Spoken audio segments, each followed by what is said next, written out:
Hello there, I'm going to talk today about the X-Men series. I'm going to do the whole thing. The whole big, epic X-Men video. Which will probably get 3 views. Because I don't think many people who watch my channel are interested in this. So, yes. But I watched them. I haven't watched them for years. So I've wanted to go back and watch them, and I did. I've been watching on a projector via the 4K releases, so I got them in very good condition, so you guys can get them to see them like they would be in the cinema. I should say I've watched all the X-Men films, all the mainline X-Men films. I watched Wolverine Origins. The other ones I've seen recently enough to talk about. I mean, I've seen Deadpool like last year, so the Deadpool films.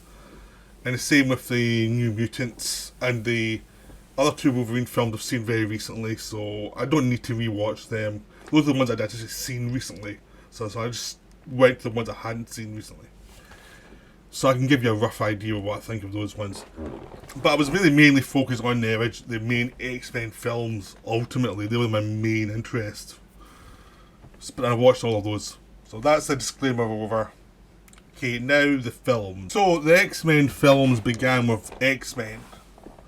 Released in 2000. This was the outside of Blade, which was come out in like 98, I think, or 97. This was the first really big like Marvel film release. I mean, there had been a few ones like based on Howard the Duck, but there hadn't been major releases. DC had Superman and Batman. But Marvel hadn't. Had a lot of financial problems, a lot of issues. Rights had been sold to different companies. This is before the MCU and all the big epic films we see nowadays. This was early part of the comic book movie, so this was still a situation where they had to try and take the comics seriously and put forward a serious face and not do anything silly. So this was well before we get Guardians of the Galaxy. I mean, there had been Mystery Men released a year before this, which was a joke about Superman, superhero, super teams. But this one took the serious approach, and which worked. So I should say that I will not go into the various allegations made against certain directors involved in this series, because there are 2 of them who had allegations made against them. I'm not going to look into that. I'm not going to mention that. It's just like, it's there. You can read up on it. I'll just focus on the films. Because it's just a bunch of allegations. You don't want to go too far into it. So, the films themselves are mainly, in the main, well made. I wouldn't say there's one great classic in here. I would also say that in the main, they're pretty well made 4-star films. They are very good entertainment films in the main, with some films with problems. They do have a slump in the middle, and they do have a slump at the end. But the strong ones tend to be good 4-star films. But they don't really transcend the genre the same way like Spider-Man 2 can pull off something great. You know, there's no great weird film like Batman Returns. There's no real film that everyone goes wow to. It's like, these are well-made films that were a rung down from the top of the genre, but they always supported the genre really well. That's the best thing, really. It's just, I think they took a strain of the X-Men, did a certain way with it that represents the X-Men in some ways, but in other ways it kind of limits them from going to certain areas, which were areas I thought were potentially fun. And it comes across later on, sometimes they're not having as much fun as they could with the situations. But we'll get to that. So the first one is a fairly serious science fiction movie. It's the idea is that these mutants are coming up in society. They have powers that no one knows how to deal with. Powers that people find dangerous, and it's like, what do you do about them? That's the main idea of the first film. And so the X-Men are those mutants who think they have to work with society to find a compromise that will help both sides get through this situation so people don't get hurt. And then there's Magneto and his brotherhood of mutants who say it's too late, these people can't be trusted, they'll try to put laws in effect that will make us outlaws. We have to fight back. And the strength of the film is that you can see Magneto's side. He's not like a lunatic. He goes too far a lot of the time, but he's not a lunatic. And basically Magneto's the best part in the film. He's the main, Ian McKellen who starts at Magneto, then Michael Fassbender, and both of them have all the best lines and most of the best moments in the films. Because the Xavier character has to carry a lot of it, and Magneto gets the fun parts. This, as the good guy gets to carry the movies, the bad guy gets to get all the nuance. Because of his nuance here, because he is right, but his reactions to things sometimes are the actions of a damaged person who needs to calm down. And that's the strength of the films, is it's this serious idea of two people who lead to two different factions within the mutant leadership who have to try and find a compromise and then deal with humanity. And that's the first film, basically, as an adventure, but with that serious theme. And it does it well, because the first third of it is really, you see the mutant problem through the eyes of Rogue, who's played by Anna Paquin, who's this young woman who's just got her mutant powers, and she's just developing them and realising she can't touch anybody, which will suck the life out of them. And this idea is the mutant powers can be dangerous to other people, and they can be dangerous to the person who's got them. So it's not an easy process. Some people have easier powers than others. And, the weakness of the series, I think, is because these powers are fantasy powers, generally. You have Iceman powers, you can control fire, you can do lots of things, like control metal things. These are all fantasy ideas, which they take seriously as a sci-fi thing. And I think sometimes the disjointed element of the series is that they're treating it like a science fiction thing, but it's also a fantasy. And I think sometimes it doesn't join well. When you have the wrong mix of people behind the scenes, I think the disjoint between the sci-fi approach and the fantasy elements of the story can sometimes not connect right. And when you have the proper people involved, it means they're limiting certain things, but it means you're getting a serious drama. So it's a toss-up, and I really wish there was some more fantastical elements in the series as it progressed. But we're not getting that, so there you go. And when they do that later on in the series, they actually don't do it right, because the balance is off. And because the approach I've taken early on goes through every decision made in the series as it goes on, it means they can't really spread out as wide into the fantasy as they probably could have if they did a more fun approach at the beginning. But that's the approach they took, because they were scared that it would come across as silly. Because the big film before this one had come out and bombed was Batman and Robin. So they were very nervous about a superhero movie being silly, so they took it very seriously. And the main thing was, so they took the drama seriously, like having Magneto and Professor X, the two sides of the same coin, basically. And in the middle, you eventually got Rogue and Wolverine, who meets up with her early on and starts and protects her throughout the film, and they create a bond. And they're the kind of human characters who try to figure all this world out, and you can see through their eyes, try to work out what's going on. And I really like the first X-Men film, despite the fact I think that they could have had a bit more fun with it. But they were a limited budget, and sometimes the writing's a bit awkward, and they have awkward moments. But it's really well cast. Everybody they cast is right for the parts they're in. Some actors get a raw deal though. Halle Berry, Storm, and James Marsden, Cyclops, get a raw deal in all the films.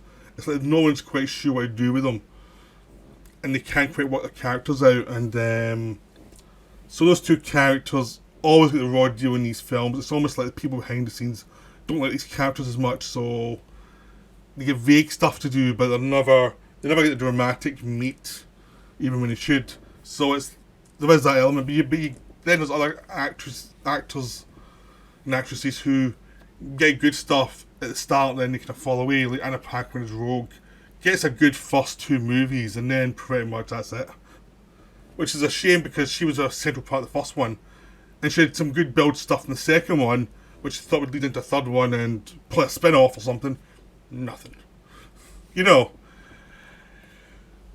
And Wolverine is the thing Wolverine, Professor X, and Magneto are the three characters they hang the series on, so they always have to come back to that.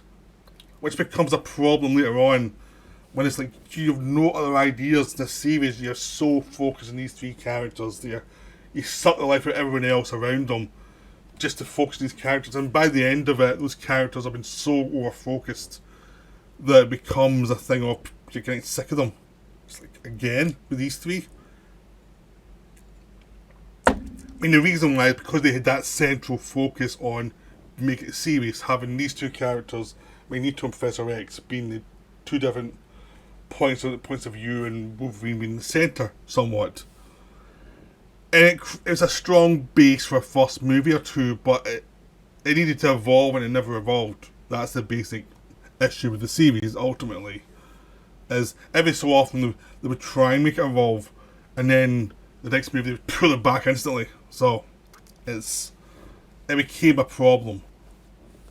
But the first X-Men film was really enjoyable. I mean, its budget restraints are apparent. I mean, the budget of these films, these were never the biggest budget films. So there was still, the first two were shot much more like thrillers, really, than action movies. They're shot like superheroes and thrillers. You have lots of scenes of people on computers, people hiding, people going into secret organisations and getting information.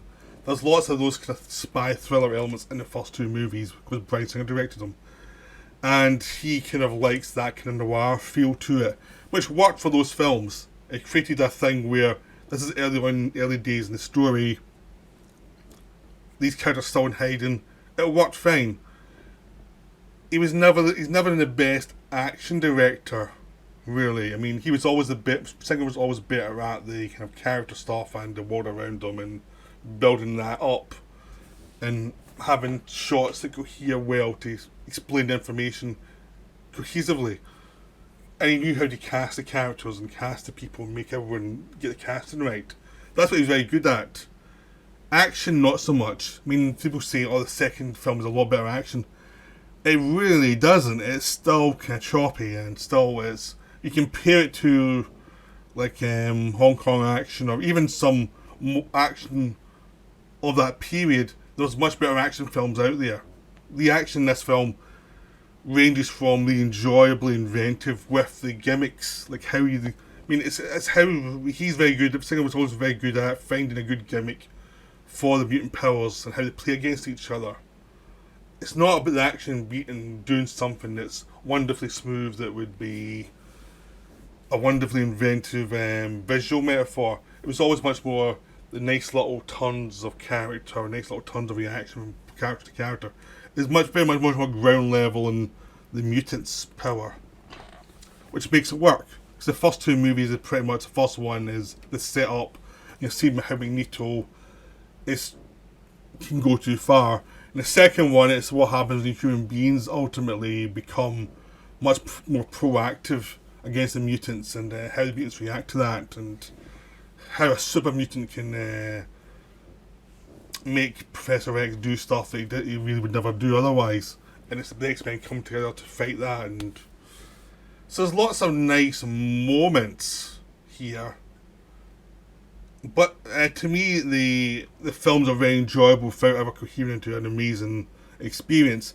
Like, for example, the love story. There's a love triangle in the first two films between Wolverine, Jean Grey, and Cyclops that never develops very well because Famke Janssen and Hugh Jackman don't have the greatest chemistry together.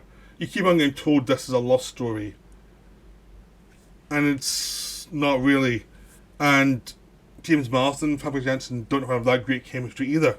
I mean, the people with the better chemistry is Hugh Jackman and James Marsden. You know, they're much funnier together than Elon Musk with Famke Janssen. It's not her fault either. It's just like it's not written quite right, and it's played in a weird way. And she's always been forced to be this repressed character, and she can do little looks and things that work. So it's not an actor thing; it's a writing thing that's kind of getting in the way. They have no quite sure how to write this properly, and it's something that always kind of keeps the film back a little bit. There's lots of pleasures. You get to see the students, you get to see the different actors having fun with their characters. Everyone seems to be enjoying themselves in these first two films, in a sense of they're projecting what the characters are. It's very clear what they're doing. It's just some of the action beats are a bit strained and a bit busy sometimes, but a lot of the details are fun. But they are like 4-star films. They're not like top level in the genre, but they are very well made. It's just that there's a lot of inventiveness, but you don't have an auteur behind it all. You don't have someone who can really push the next level. You're getting someone who's a pretty good craftsman. But that's it. That's all you're getting. And you're getting fairly obvious metaphors about human beings and mutants being the dispossessed humanity and all the rest of it, and how those kind of people can become dangerous to society. It's very obvious readings of what the situation is. It's very obvious sci-fi readings, but it is enjoyably made. It's well crafted. It's just not like the top level. But compared to what was going to come after, it looks pretty damn good because the series only had one dip back into that. It was good, but it had a lot of flaws after that because the people who followed Bryan Singer tended a lot of the time to take that as rote and just do basic versions of what he'd done during dramatic scenes and not really put the effort in. That started with X-Men 3 or the X-Men The Last Stand, which was a weird film. It's like the first two films set up the series in a very good way. People enjoyed them. They were never the biggest hits, but they all did well for the budget, and they were able to build something really cool. People were enjoying the films. But the films can only do so well because of the route they were taking. It was like, the action's good but not great. The character stuff's the better stuff. You know, the atmosphere's good. So in this one, because Bryan Singer moved on to do Batman Superman Returns, and there was some issues with the studio at the time with him and them, he'd moved on to the dismay of everybody, and they brought in a bunch of different directors who all came and went pretty quickly, and they ended up with Brett Ratner and a script that was ending to the series. Ultimately, just as the series was beginning, it was like you were watching it thinking, why is this an ending to a series? What's going on? So you have Brett Ratner in, and it just didn't work. I mean, the series was, people were excited to see where they're going to go, because I think most people watching it were thinking the series was going to go on for like 6 or 7 films. This was the last film a lot of the actors were contracted for. So a lot of the studio were thinking about the budget and like, can we afford to bring them back? And decided to end the series there and then, and it was like, what? Why? And it did seem weird. It seemed odd, because this is a series, obviously, I've been going into comics for so long, it's like, you just pay the actors off and they'll probably come back and it'll be fine. But no, we're going to end this first trilogy or whatever. And it was just a disastrous decision, so they decided to kill off half the cast. You basically introduced the cast and you're going to kill them off, which had a massive backlash against the film. And also the film was shorter than the other ones, there was way more action in the film. The action is just as mediocre as the first two films. But has even less point of view, but it's bigger. It's bigger than the first two films, but it's not as inventive, and it's not really that great shot. And you see the charms of the first two films in the sense of, yeah, the action's not amazing, but it's character based, and all the action reactions were all based on character, and you could know what was going on. Even though I thought like X-Men 2, the end section was a bit busy with the action scenes, at least you knew what was going on. And this one, things are happening because things are happening. So you have suddenly when your X-Men turning bad, Jean Grey, and killing Cyclops pretty early on because James Marsden was doing Superman Returns. You also have Professor X killed halfway through by Jean Grey because she went mad. Oh, that was a terrible scene. You have a terrible de-aging CGI, and you have lots and lots of bad dialogue scenes. And you've got this thing about Cure, which doesn't land at all. It's like something that's introduced, then it's like it's there, but then it's not developed. And the problem with the film is that ultimately, for the way it's developed, the plot and just thriller plot, basically means is you're rooting for the villains. The mutants with Magneto in this film are right. And the X-Men are protecting humanity from them. And it's like, well, the villains are right. they're right. They're unambiguously right. Like, humans have weaponized this huge thing to take them all out. And it's like, well, what?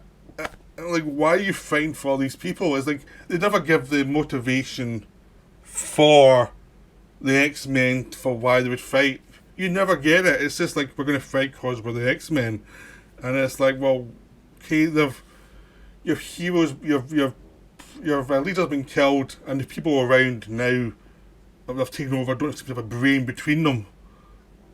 And so basically, this is the film that was meant to elevate Storm. Then you realise they don't have a clue about right Storm. So Halle Berry has lots of scenes where she's talking, but she has nothing to actually say. And it's like, well, is that any better than what you were doing before? Like, give her all the bad dialogue. It's like, what the hell? I'm sure she was thrilled. Yeah. Well, the good news is we're going to give you some more scenes. The bad news is we're giving you all the scenes no one else wants. You know. Wolverine's a moron in this film as well. All the characters are stupid. And it's the first film with the participation of Simon Kinberg, who pop up a few times in this video for some of the worst stuff in X-Men. Because this stuff is bad. There's so much bad in this. But it is entertaining for the first 2/3. I mean, the idea of the Cure is not well done, but at least it's a decent idea. But it should have been a later film. The whole thing with Anna Paquin's character taking the Cure thing is terrible. It's done terribly, and it's just like soap opera stuff. And every time you watch it, you're cringing for the actors because it's like, this is the worst scenes of imaginable. They must have been like, what the hell are we doing in these scenes? There's no nuance. They've spent 2 films building her and Iceman up as a couple with a lot of nuance to it, and this one does nothing. It's just soap opera terribleness. The whole film's like that. But especially the worst bit is you're on the side of the villains. When it gets to the end and it's like, yeah, the villains are right. And they should be trying to kill the kid, but they're right. This is a terrible situation. Basically the government's trying to kill them. Or take away their powers, take away what they can do against their will. It just is like, no. They are right. I mean, everything Magneto says is basically as they're now weaponizing the Cure. He's completely right. And so for the last third of the film, you're meant to be following the X-Men. They're doing the big actions at the end. You're thinking, should I really be rooting for the villains? Should I? Well, I was. Even though it's terribly written, right, it's still got the cast from the first 2 films. You've got Kelsey Grammer's Beast coming into it as well, and he's in fun addition. It was developed by Matthew Vaughn, who would come back into the series later. And he wanted to twist it around. And he basically said later on, it was way too short for what it should be, because nothing had a chance to land. Which is true. Things happen and move to nothing. And it's like, you never get a sense of anything happening that has any effect on the narrative for more than a few minutes. And a lot of scenes that should have been affected later on by decisions made either of character deaths, they don't come through. It's just that it feels like different things were written in different times, and no one looked, should this track all the way through the film? Nah, don't bother. So it's a shoddy film, but it's a nonsense film. You can watch it and enjoy it well enough, but it's just not very good. It's not at the same level. I mean, the first two are 4-star films. This is like a 3-star, maybe 2.5. It's a shoddy ending that was pretty much hated by everybody, or enjoyed by some of the masses who were just like, it's fine, I don't care. So we had that. You'd think that was going to be the worst the series was going to get, but no. Like, we see some of the worst ones. Last Stand doesn't look too bad. It's competently done. You know, it's not very good, but it's competent. Because the next one that came out was the first spin-off, which is wow.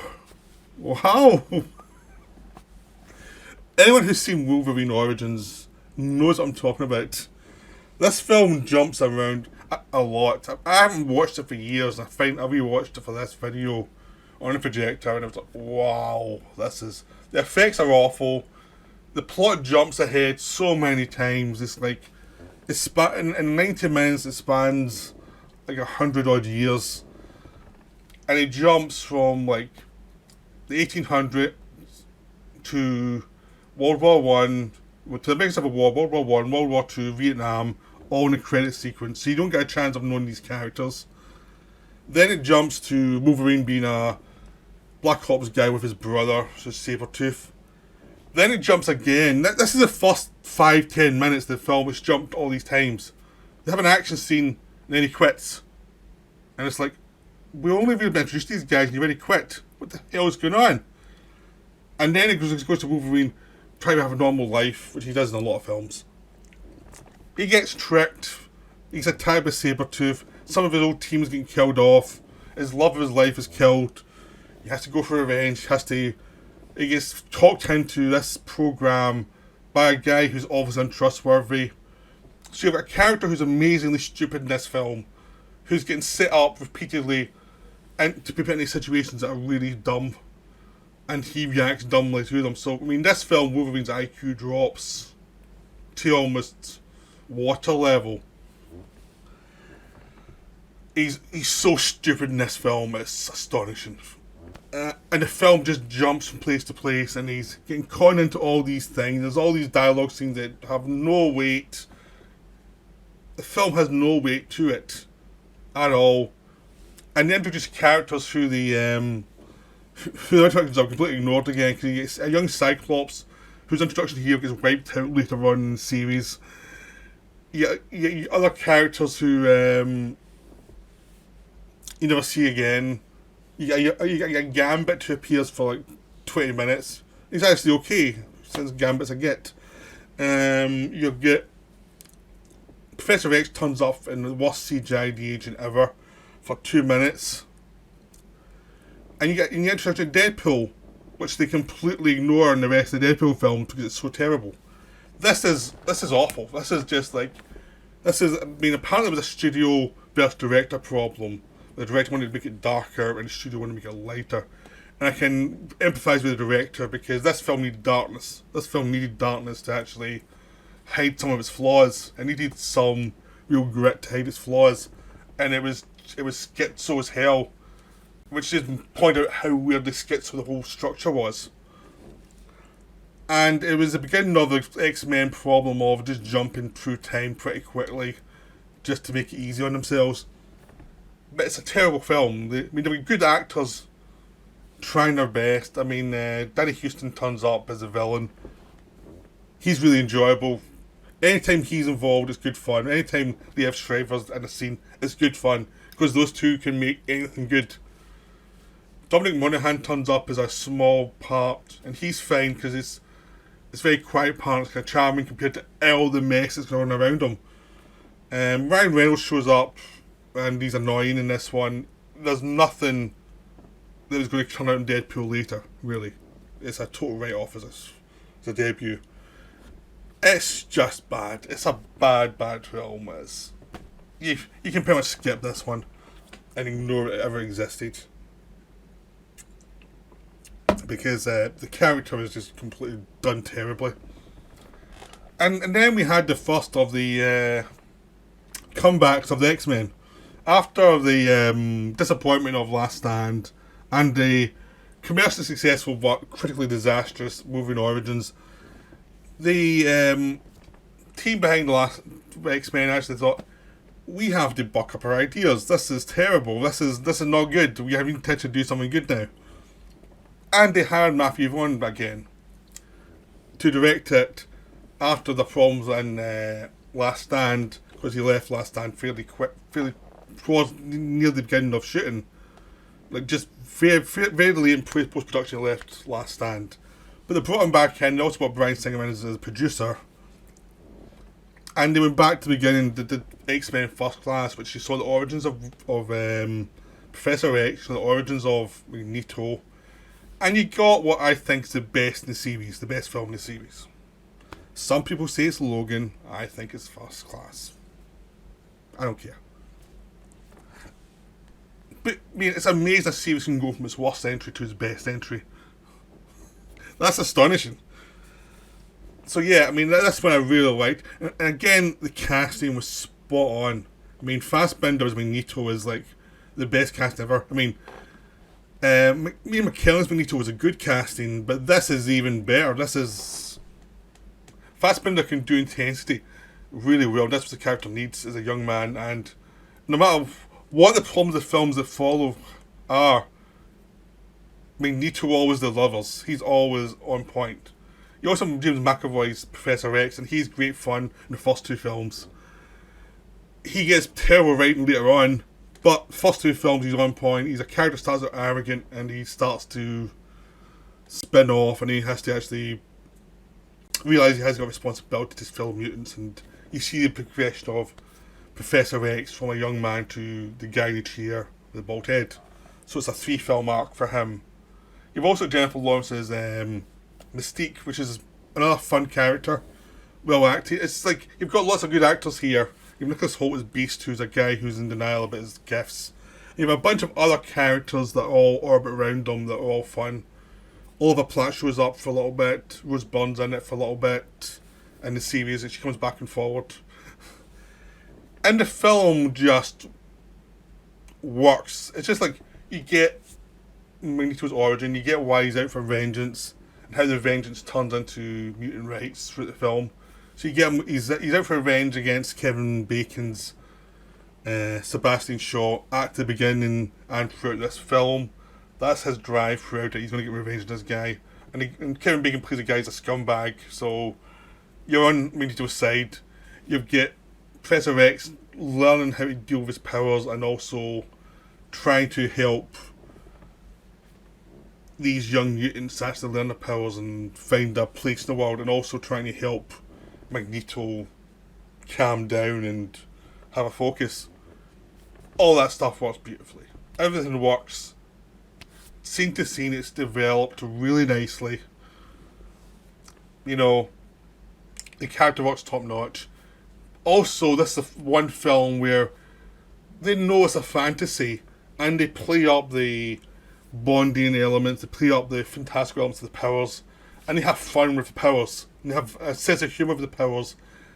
And it's much more enjoyable. It's like, well, this is much more like the X-Men I wanted to see. And it can last one film. Because Matthew Vaughn left after that. But it's a terrific film. Even the flaws are fine. Even like the little jumps here or there that don't quite work. A couple of effects bits don't quite work. Doesn't matter. So you've got a beginning, middle, and end. You've got Magneto going for revenge, getting revenge, and then finding another path of what he needs. And him realising that humans will never accept them. And Professor X realising he has to fight to get acceptance. So everything's clear, everything's done brilliantly well in this film. It's the best in the series for me. Then we have another 2 films that are pretty damn good. So you've got the Wolverine, the sequel to Wolverine Origins, which should not have been good at all, but they hired James Mangold to direct it. And they brought in some writers like Chris McQuarrie and Scott Frank to write it, and have Wolverine in Japan. And this is not a perfect film, but it's damn entertaining. It's like, there's a lot of predictable elements in it. There's a couple of weird mutant bits that are like just forced in. And it's got an ending that's a bit ridiculous, with a giant samurai fighting Wolverine. So there are ridiculous elements to this film, but it works. It's a Yakuza film, and a Yakuza war film with Wolverine, and he's lost his powers, and he can get injured, and he has to keep on getting up and fight. It just works. It's just so enjoyable. It's a genre film through and through. It's one of those Americans in Japan films like, Black Rain or the Frankenheimer one. It just works. It's just a really enjoyable film. It's like, it's obvious the director was making a film they wanted to see. The director was making a film he wanted to see, probably. And the writers were doing the same. He's a film of, they wanted to see this film and they made the film. And you either like it or you don't, but it is what it is. So this is the hidden gem of the series, the Wolverine, because it's basically forgotten about compared to Logan, but this one I actually like better. Even though I think Logan's a better film, I think this one's more enjoyable for me. Then we have X-Men Days of Future Past, which is a blast, because you got the energy from the cast of the new X-Men series, the Youngers. But you've also got Bryan Singer returning. He's very good at the inventive scenes of mutation. You've got a Terminator type plot. Wolverine comes back in time to change something that will stop the Sentinel program. It all goes wrong, gets worse before it gets better, and it's how they change the past at this point in time to actually give mutants a better chance of survival in the future, so the worst doesn't happen, so the characters who died in the Last Stand can come back and are now alive. And so basically the movies we saw from the original series are now wiped out from time. But the characters are still there, so it's almost like an alternative version of it. So, and basically suggested that people have found some peace. So it's a really well made film. I mean, again, Fassbender walks away with it, because he always does in these films. McAvoy has really nice moments as a character who's changing, because he starts at his lowest. He's lost the use of his legs. He can't deal with his powers because they're terrifying to him. And slowly, he's him getting himself back up to be a useful person. You get Jennifer Lawrence's character, who's in the crosshairs between them, but she's a character who's caught between them. She's the instincts of Magneto, but she's also got some of the empathy of Professor X, and she's trying to work out what way to go. So a dynamic of these three characters working together. Wolverine's in the background, guiding it, but he's not the main character once he gets there. So as a sequel to the First Class, you do have a bit more fun in the action in this one. It's probably the best action from a Bryan Singer directed X-Men film. Like, he's having a lot of fun with these sequences, especially the one with this speedster character who can do lots of stuff and doing a Pentagon heist thing that works really well. It's very famous already. Just the whole thing works. You've got Sentinels attacking throughout the film. Sentinels are always fun. You've got Magneto controlling them later on, and you've got a big giant stadium going around the White House. There's lots of fun. It embraces the silliness, but also is serious. So it's a really great mix. I like First Class more than this one. It's a much more tighter film, but this one's still very enjoyable. It's set up as like, okay, the X-Men are really back. Now we've had like 3 good films in a row. They can't mess it up, surely. Everything's in the bag now. They've found their footing again after a slight failure. They're doing good. They can't mess it up, right? Well, yeah, they messed it up. Of course they messed it up. But only in the Centre series. The spin-off didn't mess it up. It was the main series that messed it up. Which is kind of weird. Because, and now we're going into Deadpool. Deadpool was a film that was set up, then ignored. It was cancelled. Ryan Reynolds, who played Deadpool in the Wolverine film, liked the character. He wanted to come back and play the character again, but as a individual lone thing. Fox didn't want that because the character was sweary and R-rated. No one knew what to do with him. the trailer they made for it in 2010 or 11 was leaked to the internet and got a lot of good buzz. So the film was actually put on to a very limited budget. This was like half the budget of any X-Men film. So they'd limited the amount of action scenes and you had to be clever with it. And they were. I mean, Deadpool was probably one of the best of the series. You know, it's very enjoyable. It has its flaws. It is shot sometimes like a TV movie. At times. It's shot very nicely, but it's very basic shooting style sometimes. But the script's very strong. The actors all know what they're doing. So even though the style of it could be a bit limited, it really delivers. I'm not going to go into it that much because it's a side project, but most people have seen it. It's really enjoyable.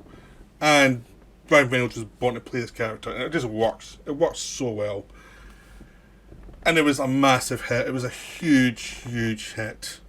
And it was like, it just reinvigorated the X-Men series even more. So there are now like 4 films and now of massive success. It's like, okay, you can't mess it up now. You're really going well. You know. And then we get Apocalypse. This is not the worst one. But it was the first sign of the main series collapsing under its own weight. Because Bryan Singer was back again for the 4th time as director, and it was one time too many. It was like, you should have left after the last one.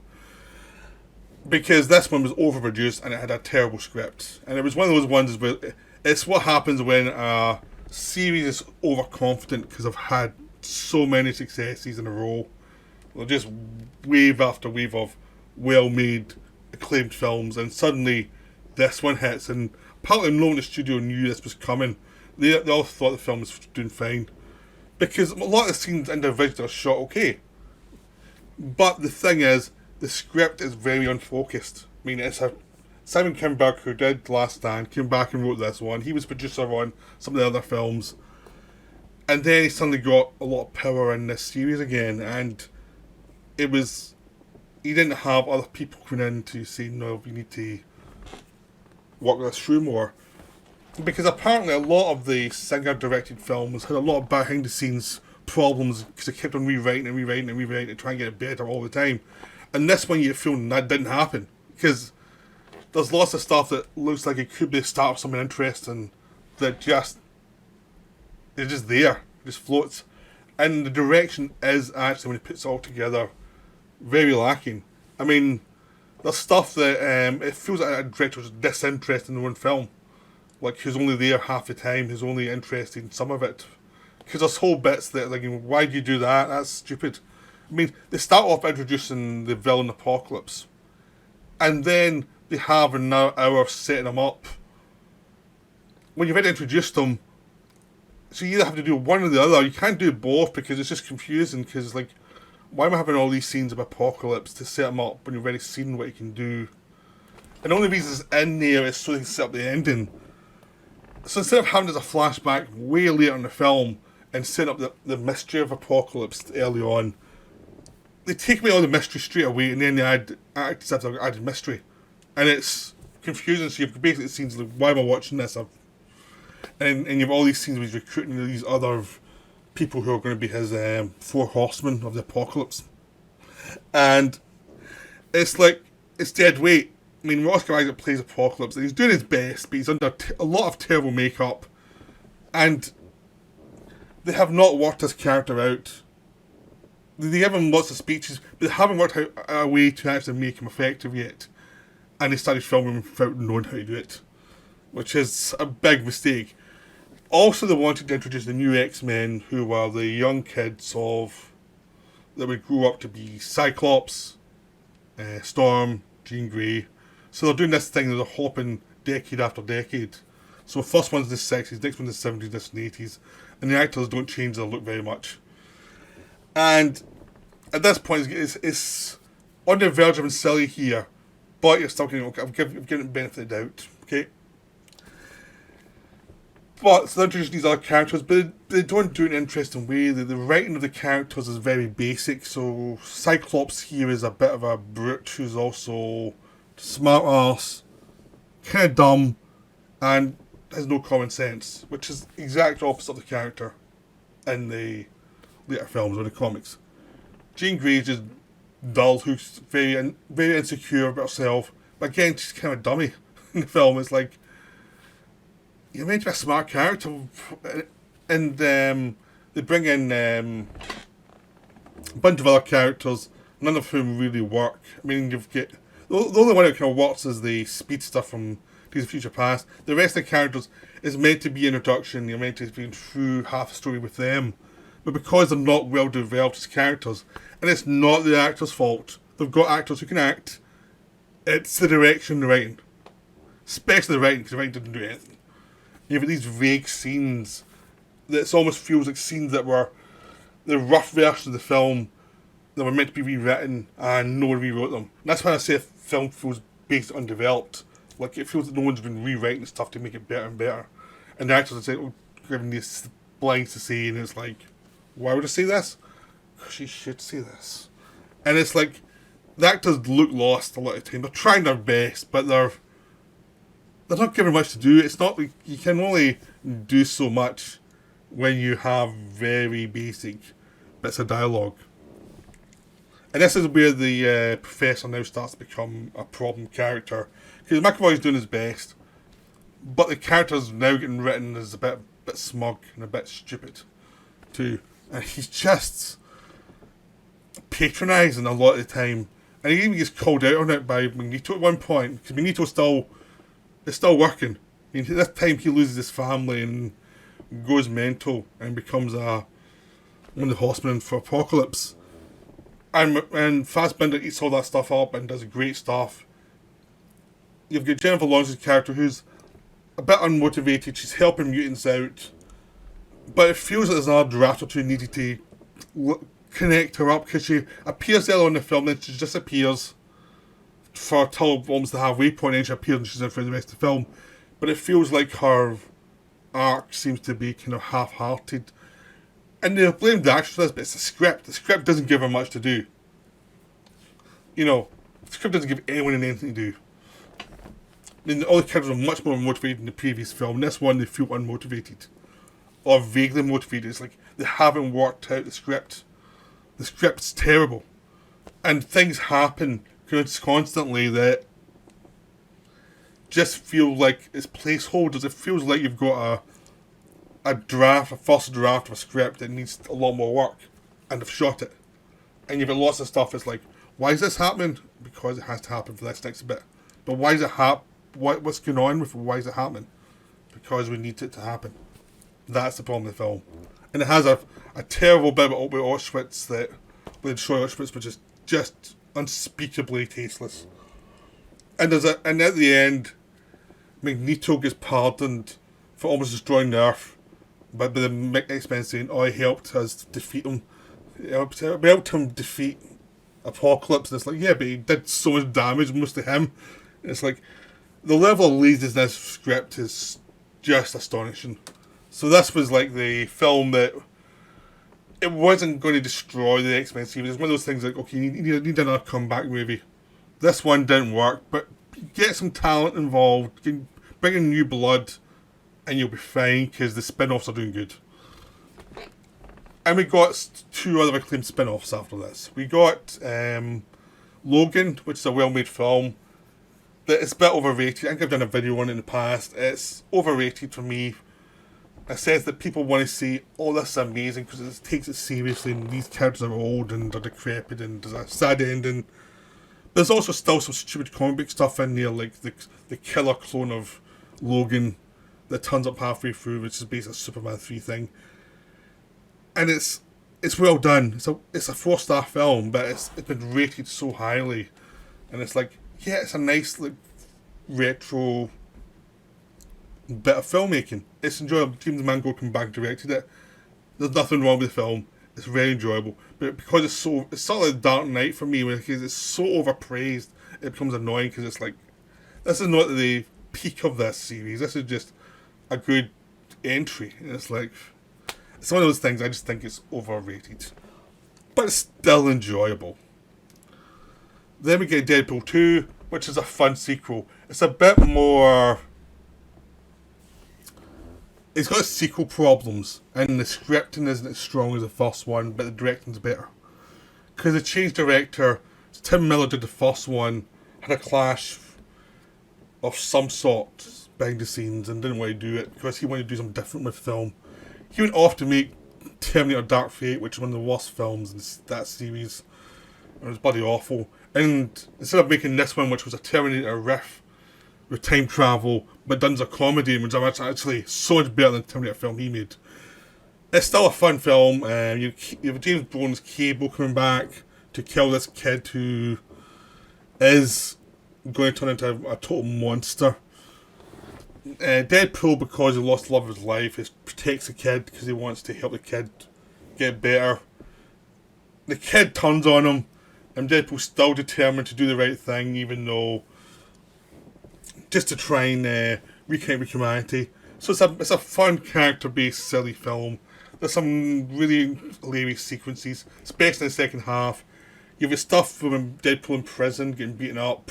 You have the stuff with Deadpool creating his own super duper team who all get killed instantly.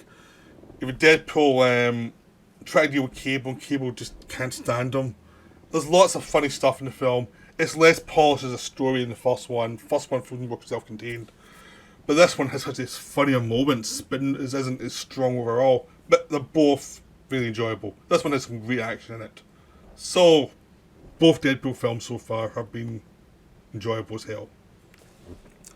So they've Logan and Deadpool 2 at this point, and it's like, okay, well, the return to form must be, close. I mean, you're still doing really good with these spin-offs. You had an ending for one of your big characters that was revered by everybody. You had a successful sequel that people really enjoyed, and it wasn't like one of those sequels that killed the series off. It wasn't one of the sequels that was greater than the original, but it was a really solid sequel that would allow you to do 3, 4, 5, really, And then they made Dark Phoenix. It's one of those ones. X-Men Origins Wolverine is technically a worse film, but at least it's mindlessly stupid and hilariously incompetent. This one's just boring.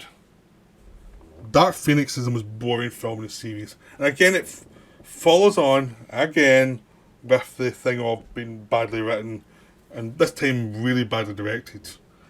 So Simon Kinberg, who wrote the last film that didn't do well, because he's a producer on the series, got to direct this one. Even though the thing that everybody pointed out was the problem with the last one was the script. The script was so blocky, it kept any story development from ever progressing well. So basically you'd whole sequences where you're following the kids trying to save the X-Men. You're thinking, why am I watching this? Rather than understanding that that's the progression of the story, is seeing them learn their skills. You couldn't even do that right. So in this one he's doing Dark Phoenix again from Last Stand. So they're remaking Last Stand in some way. They're having Dark Phoenix, Jean Grey turns bad, becomes a Phoenix. Important people will die in this series. This time it's Mystique around Professor X. Then you've Magneto and Beast going for revenge on Jean Grey. You have Professor X trying to stop them with Cyclops. You've got an alien invasion where the aliens are trying to manipulate Jean Grey. And you've got the worst direction of the series by a mile. This is terrible. One, they should never have produced this script. The script did not work. There's no momentum to any scene. It just keeps going, and it's like they have a whole subplot of the aliens which does not need to be there. It just distracts you from the story. You're thinking, why am I watching these scenes? They're terrible. They pop in, and they're only there to basically have some fight scenes. That's it. They're not the characters.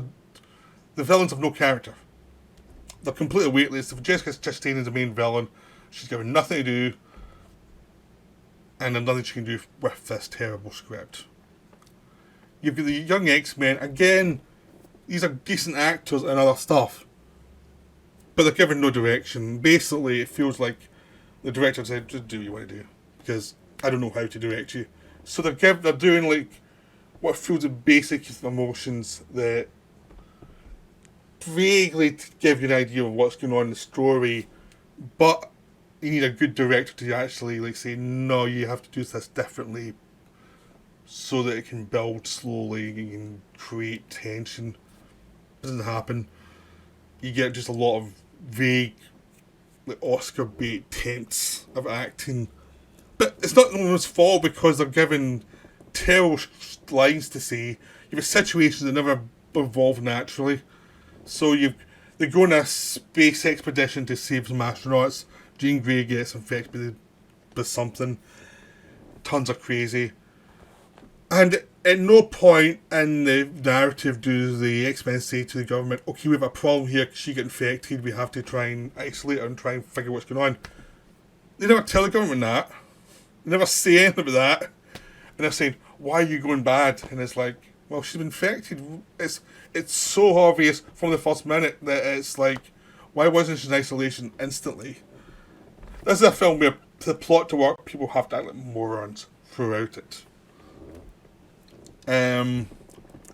Again, Magneto's right most of the film. He's just like, he first meets her, he doesn't know she's killed Mystique, or she's going mad. He just thinks she's in some problems. He's trying to be nice to her. Then he finds out she killed Mystique, and he's like, we have to kill her. She's gone mad. She's too powerful. We just have to kill her. Totally right. Beast wants to kill her as well, and Professor X comes in and is like, no, we will not kill her. We will not behave like animals. And it's like, yeah, that's not going to work. That's really not going to work. So, this is bad.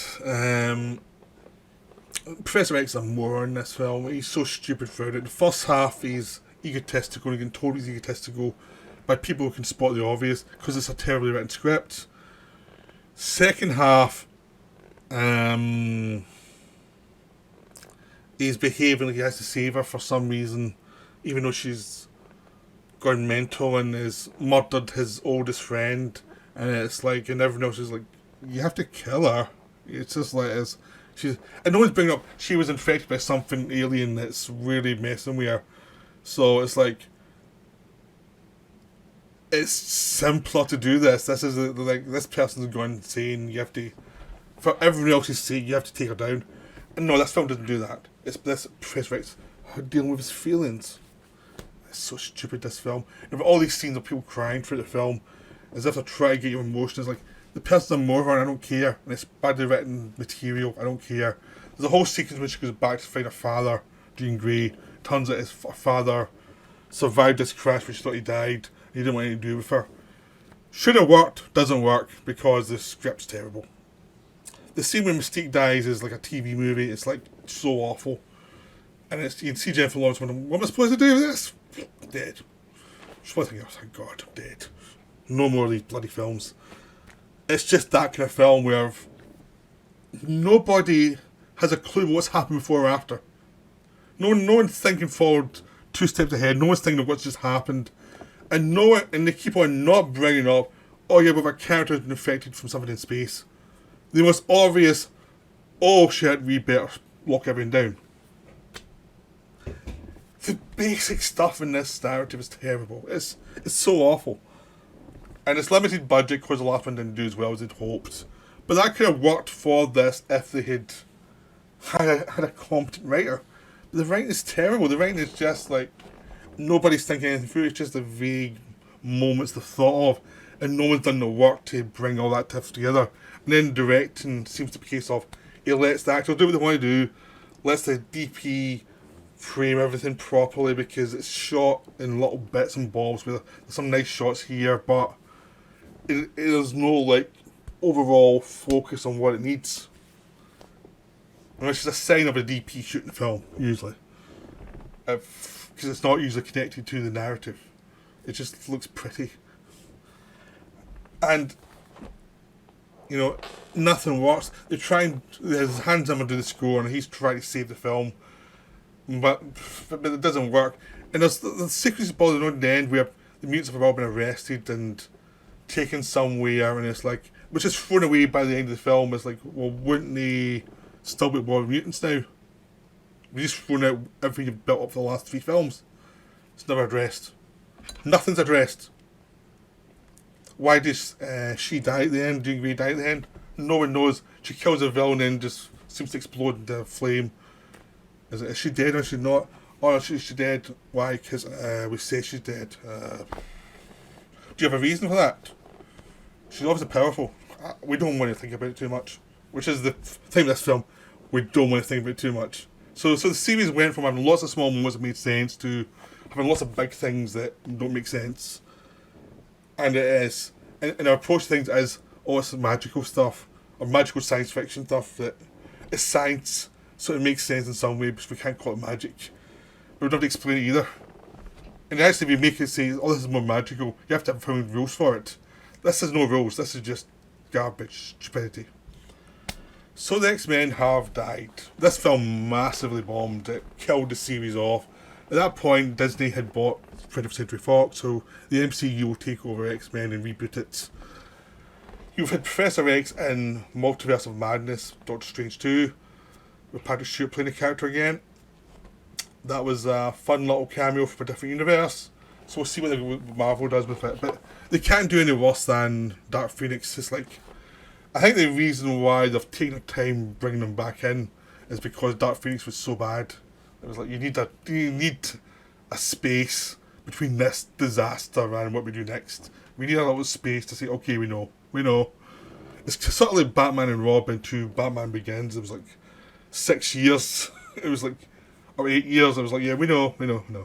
We'll let you forget this film for a while before we go back to it. So that's the X-Men series. I hope you enjoyed the video. That last one, oh boy. That deserves all the hate it gets. That was an incompetent film. But there's lots of good ones in there. Just that one just drains your will to watch anything in the series ever again. So, bye for now. I'll be back soon with another video.